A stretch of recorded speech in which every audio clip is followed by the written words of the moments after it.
Have we all been deeply affected by this colonization process without even realizing it? I'm starting to realize more and more that yes, we all have been affected, no matter what color of skin we have, no matter where we live on this planet, that it's deeply impacted us and we're not even aware of it anymore. And that's a deep concern. So I'm going to share with you what I'm learning in my decolonization process and how I believe it's time that we can come together as family from all around the world, nation to nation, and recognize our needs, our desires are all the same, and so too are our challenges. So if you're ready, come take a walk with me. Now, first, noticing here in Canada how deeply affected the natives of this land have been in this colonization process and experiencing what most, including myself, would call a genocide. That, you know, it's quite clear that they wanted the people and at least the culture to be eradicated, if not more so the power of these people, of this land. And so my heart obviously goes out first and foremost to the families, the tribes that have been deeply affected by this process here in Canada, or what we call Canada now. And furthermore, recognizing that, I realize that because the planet, like nation, each country has been also colonized. So essentially we all had to go through this process where everyone was essentially forced to give up their rights, their freedoms, their way of life, and live in accordance to how we're being told to live, being told what is right, what is wrong, and having to abide by laws that are then being forced upon us, including the taxation process, for example. So this process affected all of us essentially at some point in terms of all of our family lineages. So as maybe a European settler here in Canada, my family experienced it further generations back. So now for me, I was affected within my bloodline, and that sort of trauma was likely passed on from one generation to the next, as was this way of thinking. And yet now, because it's so far back, it's almost erased from my memory, from my consciousness, but could still be in my lineage and my bloodline, affected me within this lifetime. So being able to understand the impact that it's having on natives, not only with the generations that were, killed or sent to residential schools to be abused, essentially, and suppressed, you know, we can see the impact that it's had on them, and therefore understand maybe the impact that it's had on me in my family history a long time ago. But even more so, what I find helpful in this day and age, that we come to realize not that we've all been affected by the colonization process, but it's really affected our way of thinking, our way of seeing life. And there's some really key elements that we're able to further recognize, especially now, because the traditional way of life is still somewhat tangible here in Canada, because there are some natives that have found the courage and strength to carry forward this understanding of life and how it used to be, and these teachings that were guiding us in relation to creation, in relation to nature. And so it's great for us because we're able to really still gain this knowledge and understand it, which was inherent also for all of us in these early stages of life, where essentially we had to learn to work with nature in order to survive. We lived very close with nature. We were deeply affected by the wind and the rain and the elements, the seasons. So naturally, the more we worked with those seasons, those elements, the more we saw that nature, that life is supporting us if we're able to work with those cycles, to follow those cycles. And so from there, we were able to really thrive in our connection to nature and our connection also to spirit, which comes quite naturally, I see, when we are more connected with nature. We're also more connected with spirit. When we're connected to the earth, we can connect more openly, more strongly, more clearly with that of the spirit world as well. So there's a lot of knowledge and wisdom that comes naturally from living this way. And the knowledge that we gained, we continued to pass down from generation to generation within our tribes, within our communities, within our homes. And so over a while, we had a vast amount of knowledge and wisdom and a deep sense and realization of trust and faith in understanding the ways of creation and our relation to the Creator and all of the elements and all of life. So when you see this and know this power and the incredible gifts that we have as humans, that go far beyond that of which we think are possible now, like we have devolved away from these great gifts that we have in a lot of cases, in terms of, for instance, our connection to spirits or our psychic abilities. So these are just basic things that we naturally have, and as children also coming into this world naturally are tuned in more so to these gifts and trust in them. And then you notice through life we lose them, and so it's this colonization that we continue to perpetuate onto one another in our society, but also onto our children. We literally are often seeking to colonize them at the most early stages of their life. And this process might begin very early on in terms of being in the mother's womb, in terms of being brought into this world in ways that are not natural, in ways that maybe scientifically we think are important, but yet we're not honoring the innate needs of this human being in terms of needing love, needing connection. And so this is again another example of this process of being colonized within this culture. So often kids are then brought into the schooling system and furthermore colonized, furthermore suppressed in terms of their ability to express their gifts, to honor their gifts, to know their gifts, to be curious and passionate and excited about life on earth. All of these things, you'll notice, disappear more and more as we go through the schooling system. So this process of colonization happens still now today. We're still putting our kids through this system, which is actually not only suppressive but violent. You know, it's literally violating the needs and desires of our children and of ourselves as humans.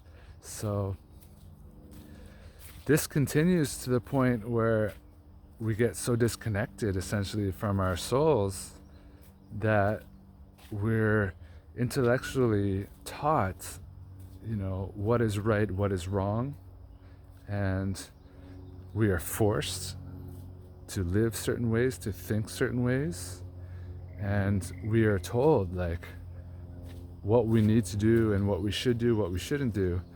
And so often unconsciously, we have been creating literally lives based on what we think we need to do in order to be happy, rather than recognizing actually what makes us happy as individuals.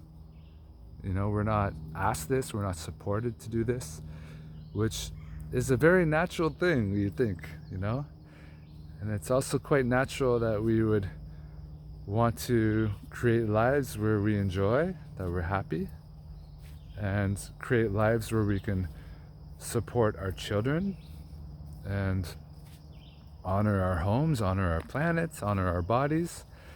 And you'll see more and more that we have created a society and a lifestyle that isn't in support of these things. In fact, we've created very much a society where none of our needs are being met, but we are furthermore running around trying to survive in a lot of cases. So this colonization process, where we are now at a stage where we depend upon money and the financial system just to feel like we can survive, and be disconnected from our own ability to sustain ourselves and our families by, for instance, growing our own food. We've gotten so far away from these things, and so naturally we can feel quite enslaved to the system that isn't supporting us as individuals, isn't supporting our families, our communities. It really isn't supporting the planets. So what is it supporting? Who is it supporting? Well, it seems to be benefiting someone, somewhere. Otherwise, it wouldn't be really taking place. So I see like this whole process of colonization and decolonizing, right now we recognize we want change, but it's hard to even know what that change is and be clear on it, and to recognize that we all want the same thing, because part of the colonization process has literally been to infiltrate our minds with a lot of complex ideas, concepts, and ways of thinking. So we've become so fragmented in our own minds, like in terms of knowing what we want in life, in terms of thinking that we should be doing this or doing that. And even if we're trying to understand ourselves, we end up maybe reading multiple books that tell us multiple things. So again, we're becoming more and more fragmented and separated from ourselves, alienated from ourselves in understanding who we are, and definitely separated and alienated from one another. Furthermore, as we go further into our minds and these concepts, then we start to label somebody as this person is like that, and before you know it, we see them as opponents of our own way of thinking, just because of slight differences of the mind. And I'm seeing now we're at a stage where there's become like such a strong indifference and intolerance that we can't even have conversations about these things like we could before, just in the past years. So this is like very alarming to see where we're at now in terms of our ability to relate to one another and to relate to ourselves, and how fast it's deteriorating more and more. And yet at this point, maybe, if we look at it in trust and faith, that it's necessary for us to be able to, go through these challenges in order to awaken towards, what is true, what is it that we really want, and to recognize this path that we're heading down is a path of destruction towards our planet, towards ourselves. So I believe everything serves a purpose and is really like part of this evolutionary process. And now I think it's for those of us that are ready and able to move beyond this colonization of polarities in terms of polarized ways of thinking and seeing things, and also this like really contrasting way of like seeing things as black and white when things are not black and white in terms of good and bad necessarily, but more so like in terms of just like understanding, like if somebody has a certain perspective, that you can't assume that it means any particular things, you know. It's like just a perspective even that can change the moment after somebody says it. Like I could say something really strongly and be like, this is what it is, and then right after I say it, and be like, wait a minute, maybe the sky isn't blue, you know, like, because in the nighttime it's actually not blue. So we can like be so set in seeing things a certain way, and hopefully can like be further humbled to understand that we actually don't know anything either. Like there's some things that are becoming clear, but we're still learning, we're still growing. And the best way to do that is to speak to one another openly, honestly, and you know, in a safe way where we're not attacking one another, but just like trying to understand these parts of ourselves through this process. So it's really a powerful time as more and more of us are able to do this and hopefully stand up. I mean, I believe the final step of this process would be to be able to stand together and to recognize life, to honor life, and to create structures from the ground up, systems that actually support life, that support community, that support our children, and come back to the basics from the ground up. I think is really needed, because the current systems are not based upon values that are necessarily aligned. Like the intentions of the systems are not aligned with our values. So, you know, constantly trying to address the systems in place doesn't make a lot of sense, because in my experience it's often just been in conflict of how the system itself is set up, whatever that system is. So yeah, I think like rather than fight the current system, that maybe we just need to create a side system alternatively, and recognize furthermore the power that that system holds in its actual ability to support life. So more and more the old system just becomes like obsolete, because it's not real. It never was real, you know. And now we're seeing that the whole system is based upon maritime law or pirates' law. Like just like a bunch of fucking pirates just went around and started conquering the land and declaring sort of themselves as superior, and you know, perpetuating this idea that anyone living close to the land, such as natives, were wild savages, for example. And so we demonized the power that they had, or that we had as humans living in close relationship with nature, when actually that's the exact power that they were potentially seeking to destroy within us, in our connection, like disrupt our connection to nature, to source, to creator, to God, and intervene. So you can see how religion also plays such a key role in this, to now become the intermediary between us and that of source, creator, or God, and how that's influenced us in some very negative ways, you know. And I'm a person of faith myself, and really appreciate the teachings of different religions around the world, but can see how the church has created a lot of suffering, obviously. And so, yeah, what are these ideas, these concepts of the colonization process. I can see that it's like cutting us off from nature. Initially, we were not separate from nature, we were a part of nature, and therefore we were in connection to the Creator, and it would be crazy to think anything less of that. Like, it just wasn't in our perception at all.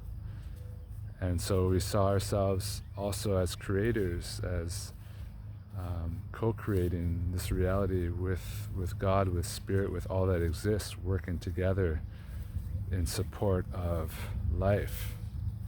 So when you think about this power, especially as families, as tribes working towards this higher purpose, you can see, like, wow, so powerful, and how far we've gotten away from that, even like losing a sense of purpose in our lives here now, feeling lost, disconnected from God, from Source, and our own relationship to creation, to life. It's also separated us from one another, from man, from woman, from our family unit has become further separated as both parents are working, and kids are going off and more not living as family units, like you see still in lesser developed places where the families still live together and they support one another. They don't put their parents into retirement homes, for example. They take care of them themselves. And so you just see more and more the outcomes of a society that we have created based on the stories that we've been led to believe and the illusions that we were fed, in terms of the illusions of materialism and wealth, success, and all of these things that seem like they should give us happiness when they really don't give us happiness. They don't fulfill us at all. In fact, we feel more empty because of these things. So feeling separate from life, separate from Source, separate from one another,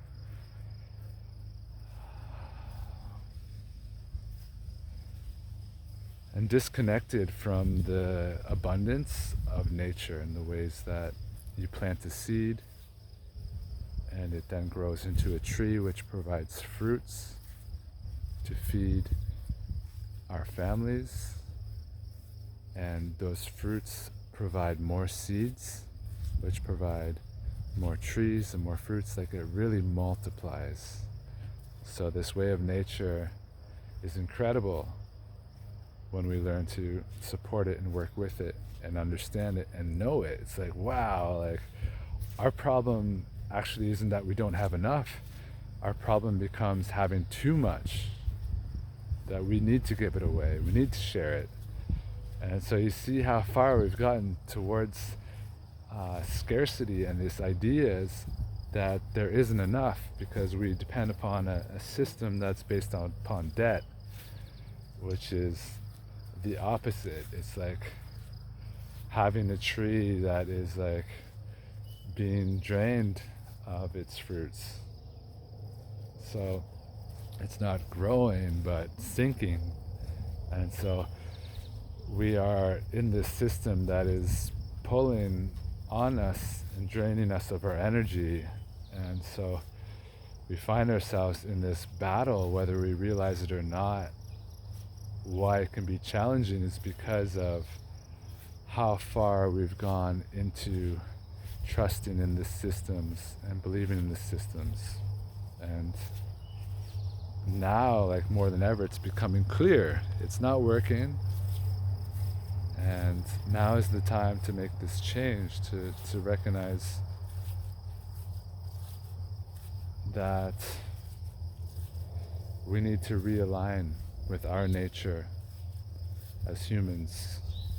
We need to come back to the natural laws of nature and the golden rule: you give and you shall receive.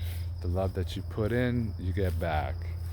And really understand the importance and value to work close with nature, to live with nature, and to honor our families, support our families the best we can, because in the end, this is all that we have, essentially, is the time that we share with one another and these memories that we create, because that's what lasts, essentially, beyond our lives.